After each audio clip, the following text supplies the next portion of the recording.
Hello friends, నేను మీ camera కుర్రోడు.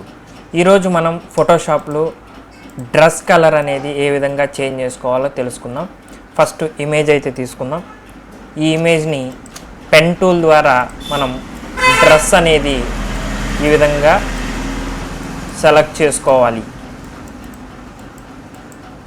Dress అంతా కూడా ఎడ్జెస్లో ఈ విధంగా సెలెక్ట్ చేసుకుంటూ రావాలి.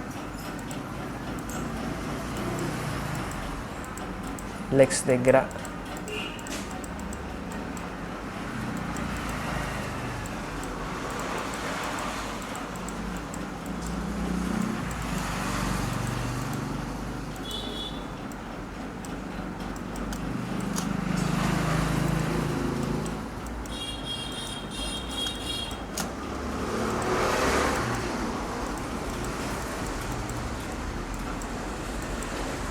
ఈ విధంగా సెలెక్ట్ చేసుకున్న తర్వాత కంట్రోల్ ఎంటర్ ద్వారా ఈ డ్రెస్ మొత్తం కూడా సెలెక్ట్ అవుతుంది.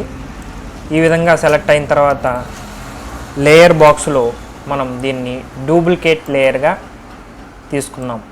డూప్లికేట్ లేయర్ ఒకటి క్రియేట్ చేసుకుందాం. ఇదే విధంగా దీన్ని లేయర్ మాస్క్ అనేది క్రియేట్ చేసుకోవాలి. లేయర్ మాస్క్ క్రియేట్ చేసుకున్న తర్వాత సెలెక్ట్ ఆప్షన్లోకి వెళ్ళి మోడిఫైలో ఫెదర్ అనేది అప్లై చేసుకోవాలి. దీనికి నేను 3 అనేది ఇచ్చేసుకున్నాను. ఈ విధంగా అప్లై చేసిన తర్వాత లేయర్ మాస్క్ అనేది క్రియేట్ చేసుకోవాలి. లేయర్ మాస్క్ క్రియేట్ చేసిన తర్వాత ఇమేజ్ ఆప్షన్లోకి వెళ్ళి ఇమేజ్ ట్యాబ్లోకి వెళ్ళి ఇమేజ్ ట్యాబ్లో అడ్జస్ట్మెంట్ డీసాచురేట్ అనే ఆప్షన్ ఉంటుంది. దాన్ని మనం ఇమేజ్కి అప్లై చేసుకోవాలి. ఈ విధంగా అప్లై చేసిన తర్వాత లేయర్ మాస్క్ అనేది ఏదైతే ఉందో దాన్ని మనం సెలెక్ట్ చేసుకోవాలి. లేయర్ మాస్క్ సెలెక్ట్ చేసిన తర్వాత దాన్ని solid colour create new fill colour అనేది ఇక్కడ కింద ఆప్షన్ ఉంటుంది లేయర్ బాక్స్లో.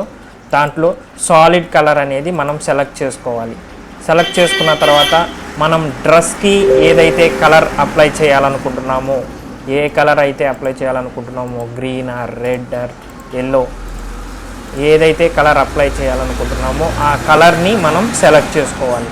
ఈ విధంగా సెలెక్ట్ చేసుకున్న తర్వాత ఓకే చేసుకొని ఇప్పుడు లేయర్ బాక్స్లో ఈ ఆప్షన్ బ్లెండింగ్ ఆప్షన్ అనేది సెలెక్ట్ చేసుకొని దాంట్లో కలర్ అనే ఆప్షన్ ఉంటుంది. బ్లెండింగ్లో కలర్ అనే ఆప్షన్ సెలెక్ట్ చేసుకున్నట్లయితే ఈ విధంగా మనకి ఇమేజ్ అనేది అప్లై అవుతుంది. ఇమేజ్ అంతా కూడా కలర్ అనేది డ్రెస్ కలర్ అనేది చేంజ్ అయిపోతుంది. Thank you friends.